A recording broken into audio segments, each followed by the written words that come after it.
Hi, in this sample I'm going to show you how to create a waistband and how to finish it so that you've got an underlap section and a nice flush finished edge. And I've also attached a press stud to mine. Now if you were making this on a garment you probably have a zip in this section here, but I've just created a very quick sample just to show you how the waistband can be applied and attached. For this sample you'll have these pieces that you'll need to cut out, so you'll need to cut along the outer bold lines of each piece, the inner lines just to note that that's where the seam allowance is. So cut out one of the waistband pieces and then another one, one in fabric and one in interfacing, and then cut out a garment piece here. So I've done that already. I've cut my waistband piece and I've applied the interfacing to it, and I've cut out this section which is going to be my garment.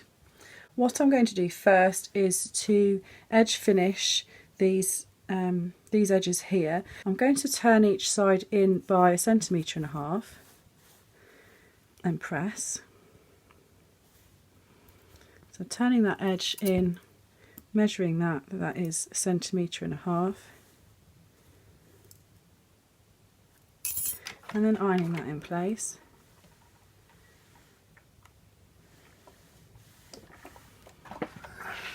And then the same with the other side, so turning that edge in by 1.5 centimeters, measuring that,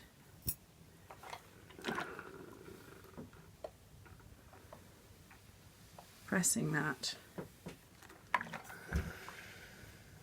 and then what I'll do next is to just pink these edges here, pink the raw edges, and then I'm going to hem this by just stitching those down flat.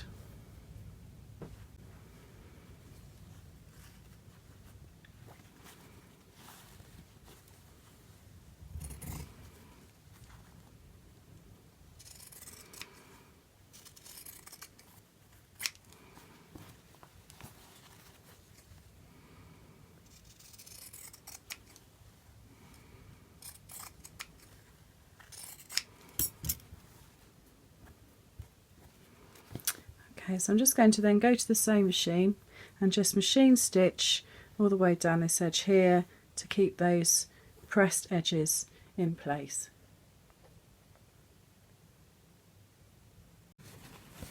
So I want to stitch about 1 centimetre in from the edge just to hold that in place.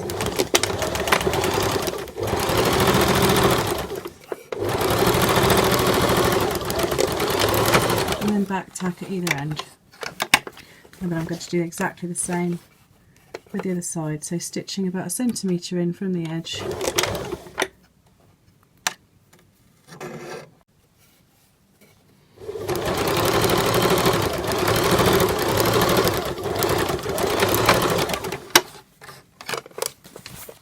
So both edges are now finished. Both of the edges have now been finished, so pinked, turned under and stitched, and now I'm going to attach the waistband piece. So that will be matched to the top edge, and I'm going to leave about 1.5 centimetres on this edge, and then the rest of the overlap is going to be on the other end. And the reason for that is because one end will have the underlap section and one end will sit flush with the edge once it's finished. So I'll pin these in place.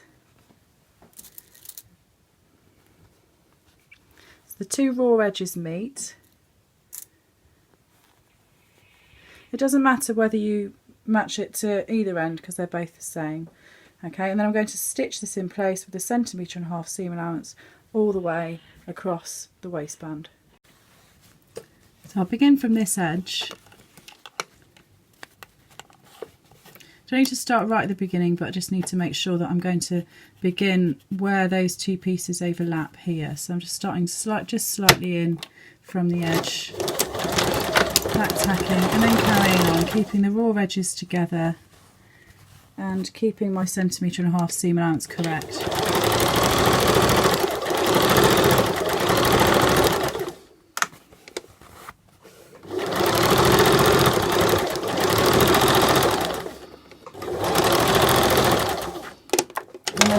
tacking at this edge. So I've gone a little bit too far there because the fabric finished here. So you just need to stitch just so that that fabric edge there is attached. I can take the pins out now and then cut my threads.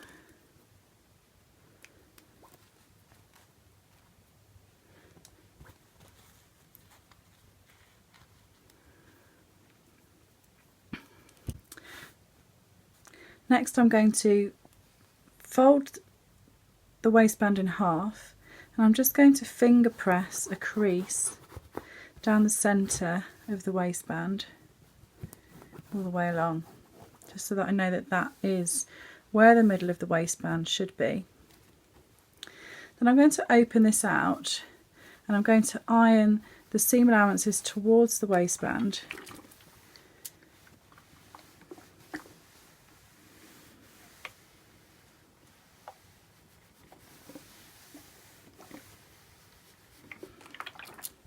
And then I'm going to turn this edge under by 1.5 centimetres and iron that in place.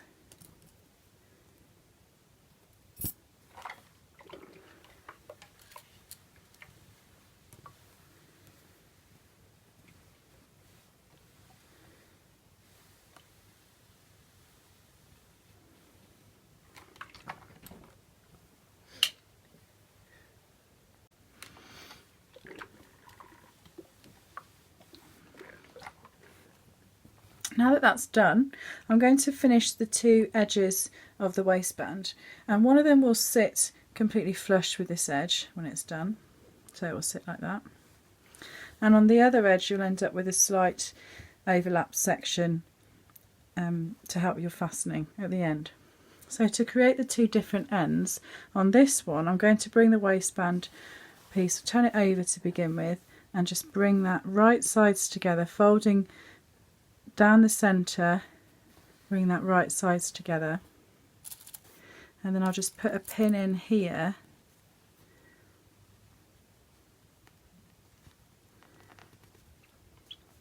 and on this edge, if I turn it this way, I'm going to use this folded edge here as a guide, and I'm going to stitch straight up there, so my stitch line will be in line with this folded edge. I'm going to just stitch that straight up there.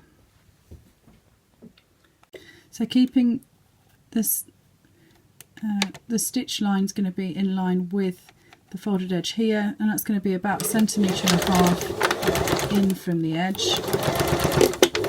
And I'm stitching to the right of the fold here, not into the fold.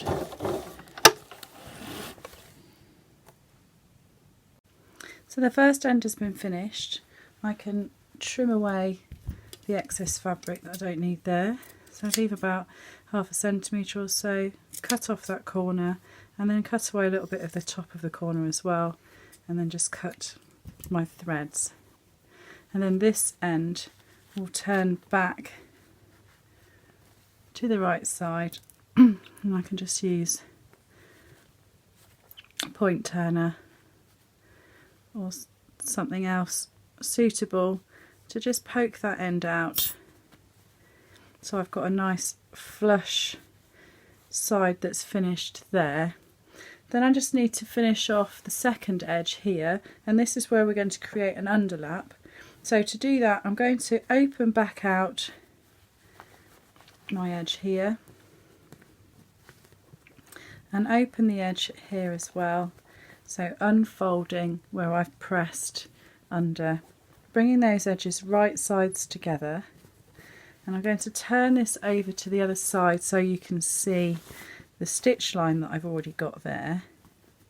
So keeping those edges right sides together, raw edges meeting, I'm going to pin those in place, and I want to stitch from here, stitching along the stitch line that's already there, pivoting and then stitching up. Now I don't need to stitch all the way to the end, so I've got a little bit too much fabric here. I only need to create an underlap that's about this long, so I'll just stitch to here, pivot and stitch up this side.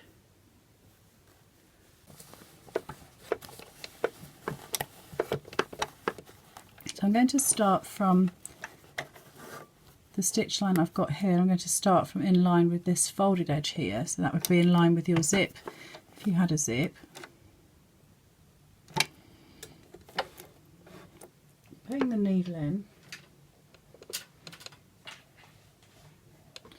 And I'm going to stitch exactly along that stitch line that's there.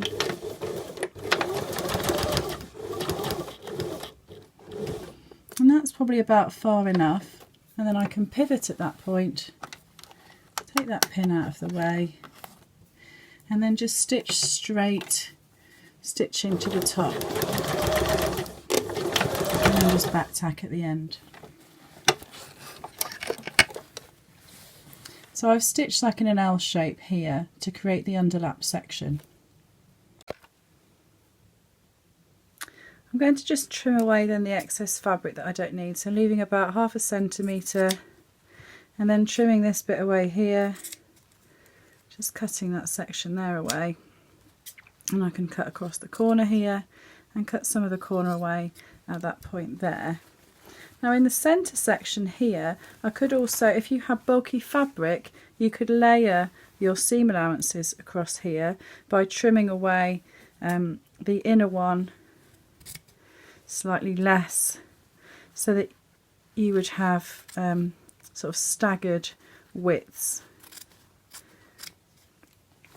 So in my case here, my fabric isn't that heavy, but when you have got heavier fabrics, the layering process is quite useful to do to reduce some of the bulk on the inside.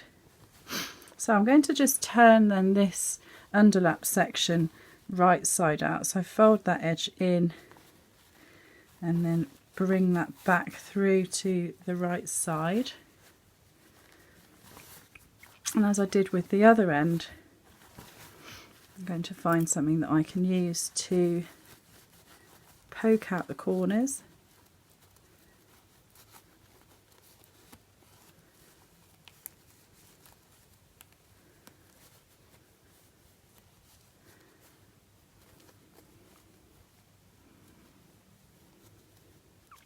You're finding you can't get those corners to come out, what you can do is to take a pin and then try and just bring that corner out by using the pin to help.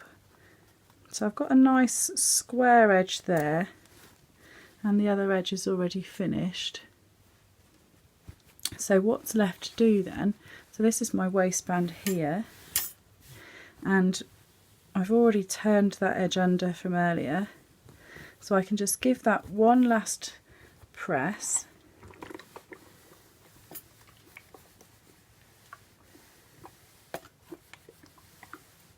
And then to finish this off, I'm going to slip stitch the waistband in place. On some commercial patterns it will tell you to make sure that that edge, folded edge, covers the stitches, and then you can stitch from the right side, but I find you get a better finish if you hand slip stitch that in place all the way along. So that's what I'll do next. So if I just take a needle and thread, I'll just thread up the needle, tie a knot in one end,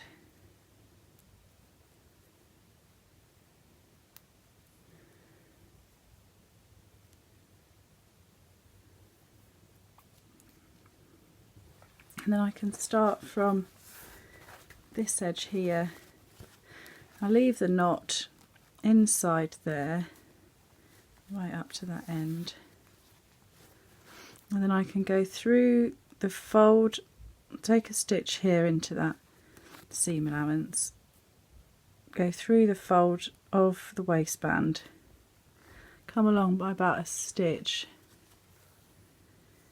and then pick up one of the stitches here from my previous line of stitching, and then go back into the fold and stitch along by about 1 centimetre, and then just carry on doing that. So picking up a stitch, back into the fold, along the fold by about 1 centimetre, back into the stitch, back into the fold, along the fold, and come out. Where I come out, I pick up that stitch directly opposite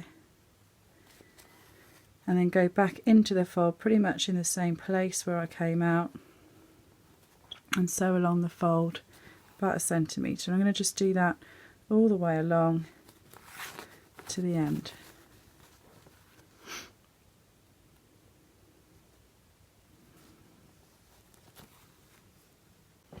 I finished the slip stitch then across here, so that's now fixed, and obviously if I roll that back you can start to see the stitching, but it's pretty much an invisible finish from the inside and completely invisible from the outside, so you can't see any stitching there at all.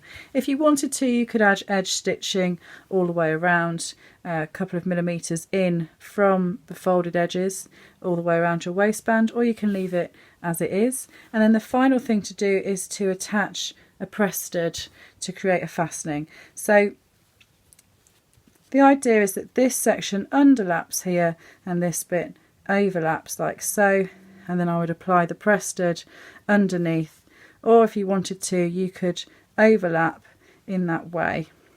So I've got a press stud here, or snap fastener, whichever you want to call it. What you need to make sure is that you're attaching it the right way. So that's like the this end bit here is going to poke into that hole to close, and that's how it's going to fasten up. So you want to make sure that that's the way you stitch it on and don't turn that the wrong way up.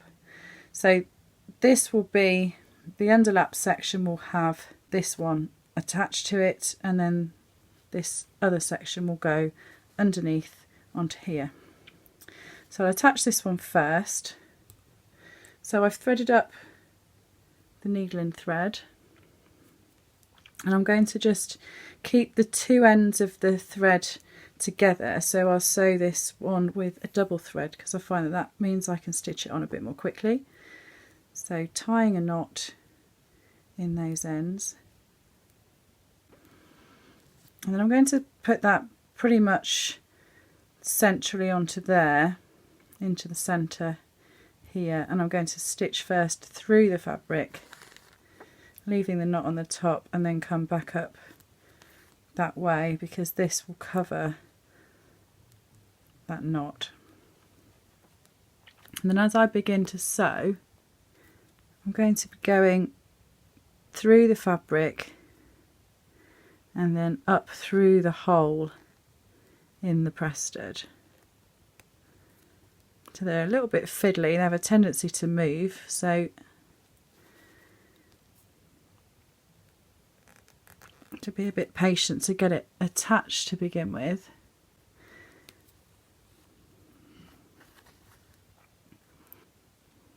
So through the fabric, through the hole, over saying through the fabric, through the hole,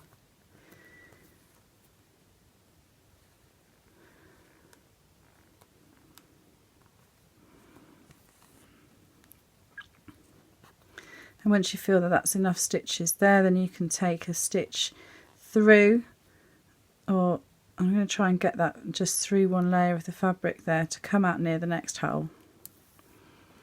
So I'm not stitching across the back, I've just stitched through the fabric, and then again into that hole, coming on up from underneath, through the fabric, through the hole, through the fabric, through the hole.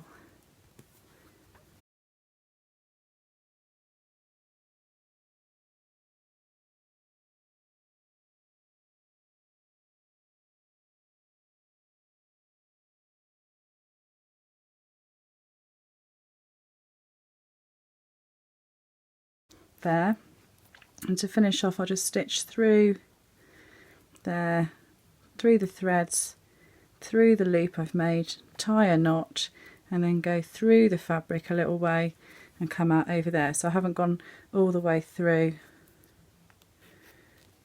here, so I can just cut that off there.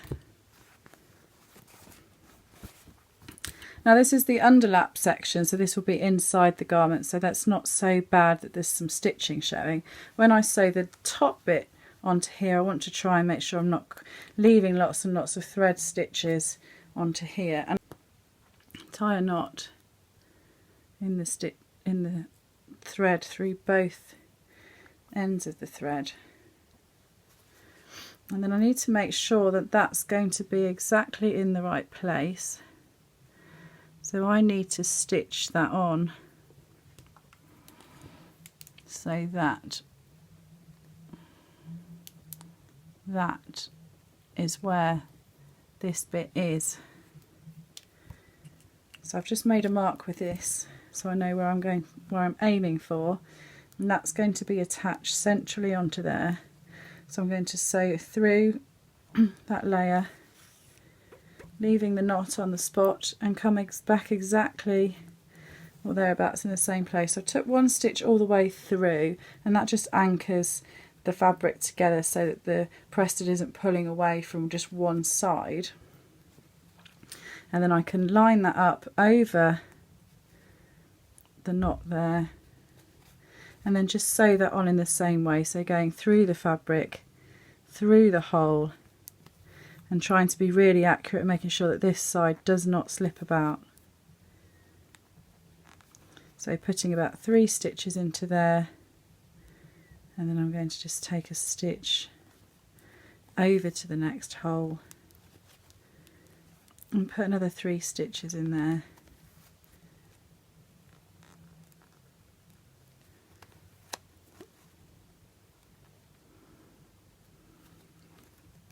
And at this point I'm going to just check that I am in the right place. So let's fasten that up.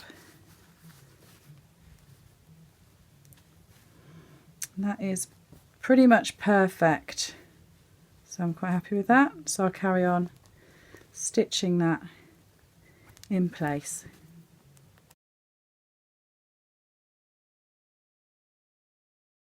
And then once that's done, I'll just take one more stitch, tie a knot there, and then bring my thread through the fabric out somewhere else and just cut that off.